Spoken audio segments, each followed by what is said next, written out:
नमस्कार दोस्तों, योगेश टेक्निकल में आपका फिर से बहुत बहुत स्वागत है। दोस्तों आज हम जानेंगे कि गैस गीज़र के मैग्नेट को बिना बाहर निकाले कैसे चेक करें। अगर आपका गैस गीज़र बिल्कुल भी नहीं चल रहा है, उसमें कोई भी साउंड नहीं है, लाइटर का स्पार्क नहीं है, रिले का साउंड नहीं है, तो आपको करना क्या है कि आपको एक बॉल पेन लेना है, उसका रिफिल को निकाल लेना है और फिर ठंडे पानी वाली पाइप में जो मैग्नेट है उस रिफिल से उसे ऊपर उठाना है।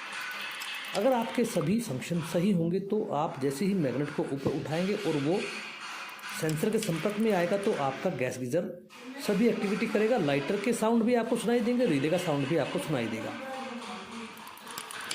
बॉल पेन का रिफिल इसलिए हमें यूज़ करना है दोस्तों, तो ये पतला होता है, एक पीवीसी का होता है। लॉक की जो आप ये तारें देख रहे हैं, स्ट्रिप्स, जो हमारा स्टील वाला लॉक होता है, इसमें से आसानी से निकल जाता है और अन्य वस्तुएं, लकड़ी या फिर कोई धातु का पेचकस, वो आसानी से इसमें नहीं जा पाता।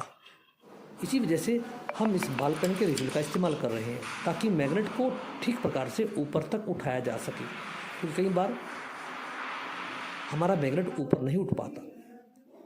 अब मैग्नेट कई बार ऊपर इसलिए नहीं उठ पाता, हमारे इस पाइप में अशुद्धियाँ हो जाती हैं पानी की वजह से या फिर किसी अन्य कारण से।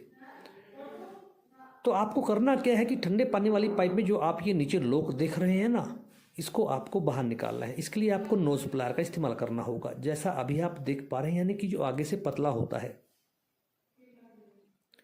और आराम से आप नोज प्लायर इस स्टील वायर के जो लॉक है इसकी दोनों छड़ों पर लगाकर उसे दबाना है और फिर जैसे ही ये संकरा होगा तो आप इसे बाहर की तरफ खींच लीजिएगा और फिर आपका मैग्नेट बाहर निकल आएगा।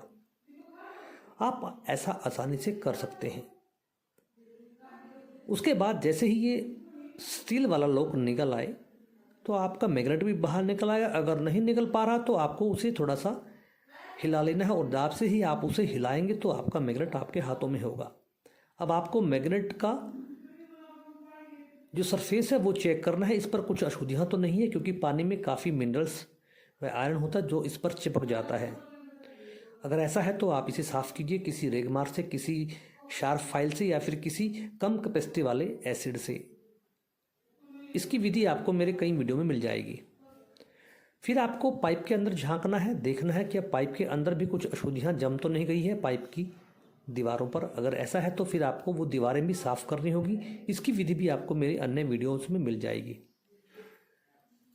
ऐसा करने के बाद आपको मैग्नेट पाइप में दोबारा इंस्टॉल करना है, लेकिन इसमें आपको काफ़ी मशक्क़त करनी पड़ सकती है। अगर आप अभी नए हैं, आप गीज़र को उल्टा कर लीजिए, उसको सरफेस यानी फर्श पर रख लीजिए और फिर आप उसमें मैग्नेट डालिए। और एक गलती जो अक्सर हम कर बैठते हैं वो आपको यहाँ नहीं करनी है। मैग्नेट को उसी प्रकार डालिए जिस प्रकार आपने निकाला था, यानी कि इसमें एक सिरा कट वाला होता है और एक सिरा सरफेस सपाट होता है। आपको कट वाला हिस्सा ऊपर की तरफ रखना है।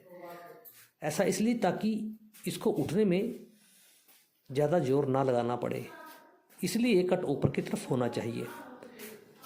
मैग्नेट को डालने के बाद आपको इस लॉक को दोबारा से लगाना है। लॉक को लगाने के लिए आपको मेहनत करनी पड़ सकती है, काफ़ी कोशिशों के बाद ही आप ऐसा कर पाएंगे अगर आप परिपक्व नहीं हैं। उसके लिए आपको नोज प्लायर में इस लॉक को फंसाना है, उसे दबाना है और फिर हल्का सा जो खुले वाली पाइप है उसके नीचे एक संकरी पाइप शुरू होती है, उसके बिल्कुल मुहाने पर आपको इसे लगाकर प्लायर को बाहर निकाल लेना है और आपका ये लॉक फिट हो जाएगा। लॉक आपका ऐसे ही फिट होना चाहिए जैसा अभी आप देख पा रहे हैं। टेढ़ा मेढ़ा अगर आप लॉक करेंगे तो इससे आपका मैग्नेट चिपक जाएगा और आपका गैस गीज़र नहीं चलेगा। इस तरह से आप अपने गैस गीज़र के मैग्नेट को निकालकर साफ़ करने के बाद गैस गीज़र को ठीक प्रकार से चालू कंडीशन में कर सकते हैं। लेकिन लॉक को निकालना और लगाना, इसमें आपको काफ़ी धैर्य का इस्तेमाल करना होगा। उसके बाद आपका गैस गीज़र ठीक प्रकार से कार्य करेगा। अगर आपका गैस गीज़र बाथरूम में लगा है तो उसे बाहर निकाल दीजिए। अगर बाथरूम में यूज़ कर रहे हैं तो गैस गीज़र के नकारात्मक और सकारात्मक के बारे में पता होना चाहिए। वीडियो को लाइक और शेयर अवश्य कीजिएगा। धन्यवाद।